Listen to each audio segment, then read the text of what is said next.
What's up, YouTube? So today we're going to look at the rest of the rotating assembly. Specifically, let's take a look at the piston rings. So I have them labeled 1 through 6 already because I already started, and I'm putting them in their respective bores just to keep it true throughout. That's the best way that you know your pistons are filed for that cylinder specifically. Right here is the first ring. It's a nitrate ring for compression, and it's labeled with an N50, as you can see. So this has to go towards the top of the piston. They are directional, and it is specific, so make sure you don't install them incorrectly. The second ring is a softer material, and it's a Napier hook, so it helps with scraping the oil down to get pumped out by the other oil scraper rings. It's also directional, labeled with the N50, so both these will be facing towards the top of the piston. Now, as far as piston ring gap, we're going to take a look at our tech sheet, and it's going to give us values to multiply our bore size by. So if we look at our piston spec sheet, we have a bore size of 3.4448. We're going to go back to the spec sheet. We're going to get an application. We're going to multiply it out. So the baseline for this car is going to be a 0.015. I will never run something this small. So I'm going to go to their larger application. I'm going to multiply it out, and I'm going to get a 0.018. So that's what the first ring is going to be. Your second ring is actually going to be looser. So first ring is going to be a 0.018. Second ring is going to be a 0.020. And that's for a dual purpose. This is going to be a street car and a drift car, but it's going to be NA. Now, the best way to do this is you put your piston into its respective bore. As you can see, I can't do it with one hand, but you would put this ring in. You would take your piston.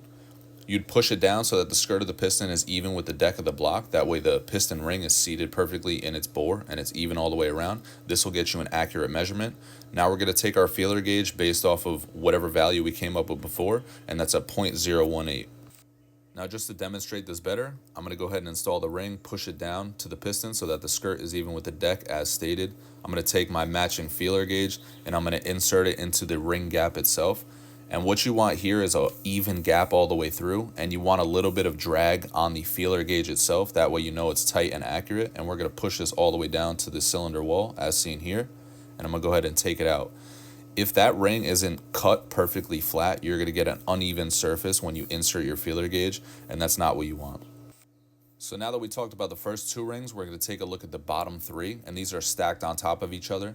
These are your oil control rings, and basically outside of the box, I've never had an issue where I've had to gap these. On these motors specifically, I know V8 cars it may be different, but if we take a look at our piston spec sheet, it's asking for a 0.015. I installed these and it was perfectly fine. So like I said, 9 out of 10 times you don't have to mess with these. But you do want to make sure that the ring gaps are never aligned with each other. So as you can see here, I have one gap on one side of the piston, and then the other gap is on the complete opposite side of the piston. And that's obviously going to help with oil control. So it's the same thing with the first and second. You just want to stagger them, and your piston manufacturer will tell you how to do that. Another thing to note is installing these rings, you definitely don't want to mar up the piston, so you don't want to wiggle these rings on by hand because these are memory conforming. You can snap a ring, bend a ring. You just want them as true as possible, so I went ahead and used a piston ring expander on this. A lot of times I'll see nicking on the piston. That just means someone scraped the ring down the side of the piston, and it's obviously not good. So this is the best way to install these. Now, I do get questions all the time on people confused of which way the rod faces when installing it onto the piston. And I just want to clear this up. So if you take a look at the big end, you have a smooth or a flat side, and you also have a tang side.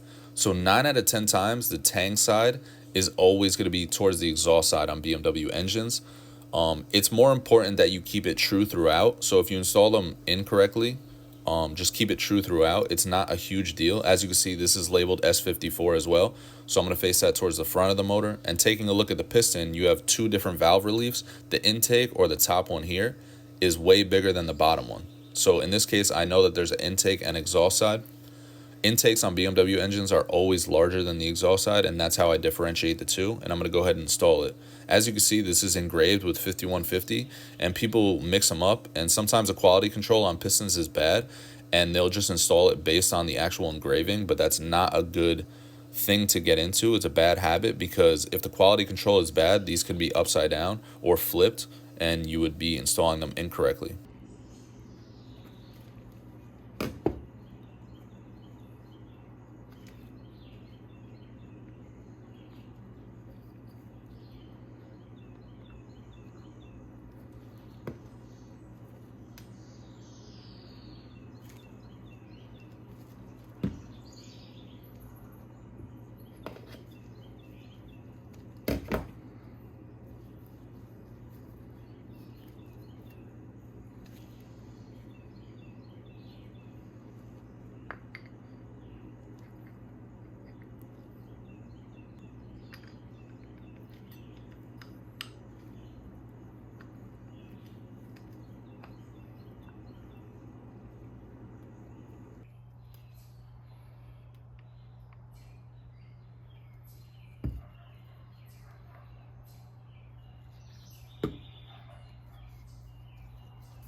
These C-clips are pretty hard, so what I like to do is just use this little indent to my advantage. A lot of people end up scoring their pistons, but you can pretty much just slide it in with your thumb and then just take a little screwdriver and just pop it in like that. You can hear it just snapped in, and that way you don't have any burrs.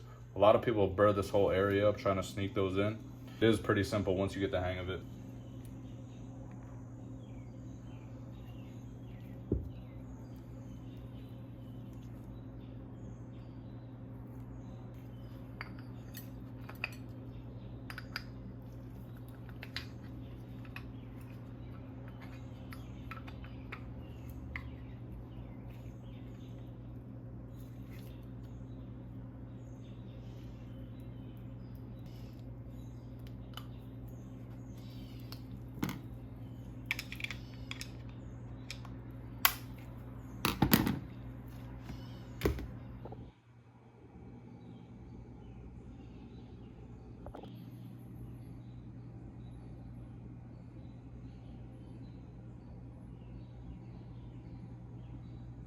Moving on to installing the pistons and rods. I already installed 1 and 6, as you can see. And I just wanted to mention that when you're putting these in, you want the crank at the bottom stroke of the cylinder. So this is all the way at the bottom, number 5 and number 2, so I can install these two. If you went to install 3 and 4, as you can see, the crank is in a position where as you're pushing down on the piston and rod, one of these could nick the crank, and you do not want that. So make sure the crank is at the bottom of the stroke, and then we'll go ahead and install this. All right, so I'm gonna install piston number 5 for you guys, just so you can see. So what I like to do is grab some motor oil and actually go around here, just so it lubes it up so the piston isn't dry and the rings aren't scraping when they're going down. I also have this piston ring expander, this piston ring compressor. You can have a generic one with a tightening clamp on the side. This is just what I use. It's already tapered for this bore, so it's just a little bit easier. What I'm also gonna do is just take some motor oil and lube up in here as well, just so the piston slides easier. Now I'm gonna take my number 5 piston and I'm gonna check the rings. So make sure they're 180 out. This is the last time you're gonna be able to move the rings around, and make sure the intake is going on the intake portion. I also put the bottom of the bearing in and lube that up. And now I'm gonna stick it in here. Also, the crank is at the bottom of the stroke. So like I said, double check your piston rings. Make sure those are good. I'm gonna slide this up here, just like this. I'm gonna put it into its position, and I'm slowly gonna push down until I feel it just wanna go. And at this point, I like taking a rubber mallet and you basically just send it. So as you can see right there, the piston is in. I'm gonna push it down, and this bottom hand is gonna guide it so that the rod just lays nicely onto the crank.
All right, so as you can see, we have the rod matched up to the crank now. So I'm gonna go ahead and take the end cap and I'm gonna match it up. So the tangs are here, the tangs are also on this side.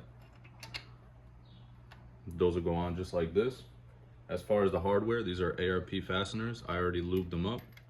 I'm gonna go ahead and thread these in.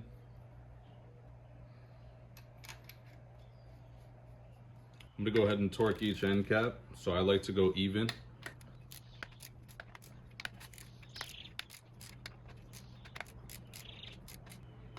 So once they're both snugged, I can make my first torque,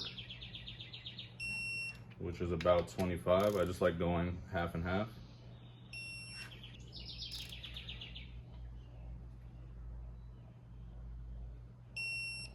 And I like to get it as close to 50 as possible. That way they're just accurate. S54 does have rod bearing issues. So as you can see, very close together. Now I'm gonna go ahead and paint mark these.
Moving on to the oil pump.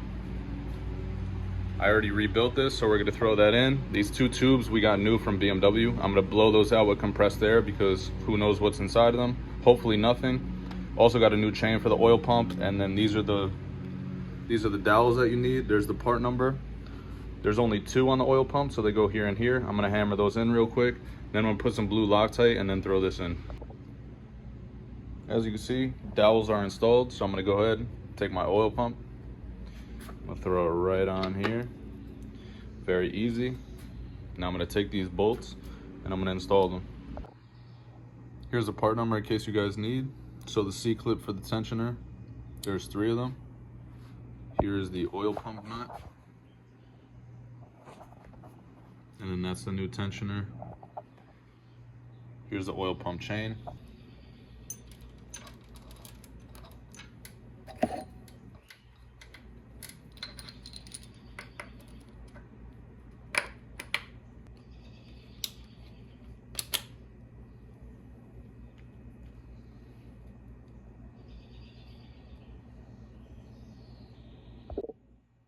Now the S54 isn't like the E36 where you have to either weld or use safety wire on the oil pump nut. Doesn't really back off like that, but I do like to use red Loctite. So I'm going to apply that to the shaft. I'm also going to apply it to the nut, and this is reverse threaded. So lefty tighty, righty loosey. And then I'm going to torque this up. This is going to go to 18 foot-pounds. So I'm going to set 18 on my torque wrench.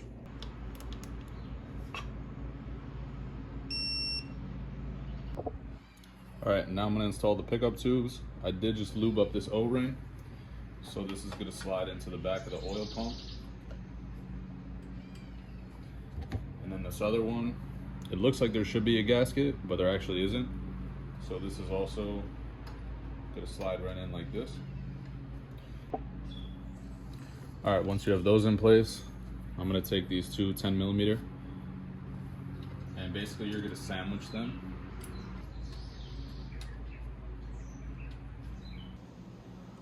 With the oil pump in place, torque to spec, tensioner is good, chain is good. We're gonna take a look at our timing chain area. So as you can see, I did go ahead and install the guides. They're both plastic, but this one has a metal casing. So I believe this is aluminum. This is gonna go on your intake side. The full plastic one is gonna go on your exhaust side. And then you could run the dual chain. So this is gonna be the front of the crankshaft. These are held in by circlips. There are O-rings on the front and back. They really don't do much, but you can replace them. I did on this engine because the customer paid for it. But yeah, 2 provisions, C-clips, locks in. So what I like to do is just hang this with the motor facing down because the timing cover can now slide on and this won't interfere, it won't bind up. So I'm gonna go ahead and do that. Moving on over to the oil pan. As you can see, it's vapor home, super nice. Also have all the hardware zinc plated, so that's looking brand new. I put in a new oil level sensor and then a new filter for the pickup. So I'm gonna go ahead and assemble this, and then I'm gonna throw it on the engine. Now before I install the timing chain cover, as you can see I have the gaskets right here. This also is vapor honed, by the way, that's why it's a nice finish. I do use this is copper spray gasket. It just makes the surface of these a little bit more tacky, and I feel like they seal better. It's not necessary, it is kind of expensive for the can. I believe this is like 20 bucks. But long story short, that's what I do. And then as far as the front main seal, I have a new one. This is the OEM supplier, so I'll put that on after I put this timing chain cover on. All right, so once these gaskets have tacked up to the touch, you could go ahead and install them. Just make sure your dowel is up here. There's also a dowel right down here. And then I'm gonna install this upside down. As you can see, the S54 housing does have this provision in it, which goes in between the chains so it can't touch each other. So you'll have to put that in between here. And you also have to hold these like relatively close together for it to go on. So I'm gonna go ahead and install this right now.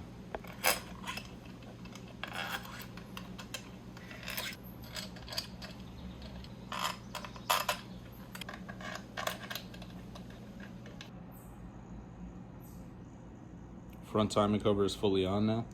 As you can see, I also did press in the front main. So that's why I have a paint mark on it right now.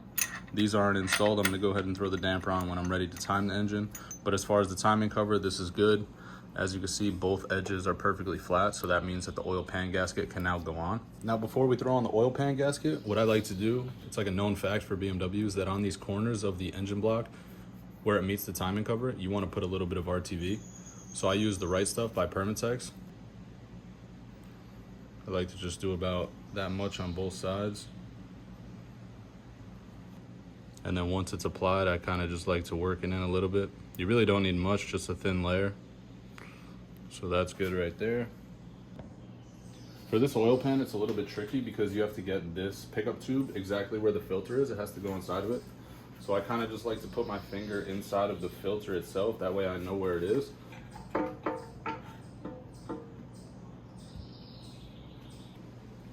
Now if you watch, I'm just gonna lightly thread in these bolts just to make sure that the oil pan gasket is even throughout.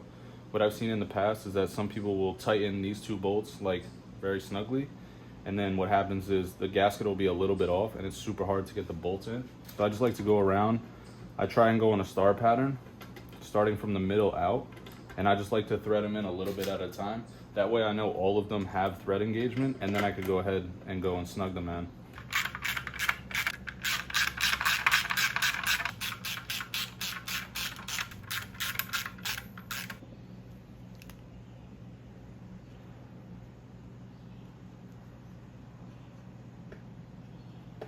At this point, this pretty much concludes the bottom end. So we still have to throw on the damper, but that's pretty much it. I'm gonna flip this head over. We're gonna put the dowels in and start working on the head.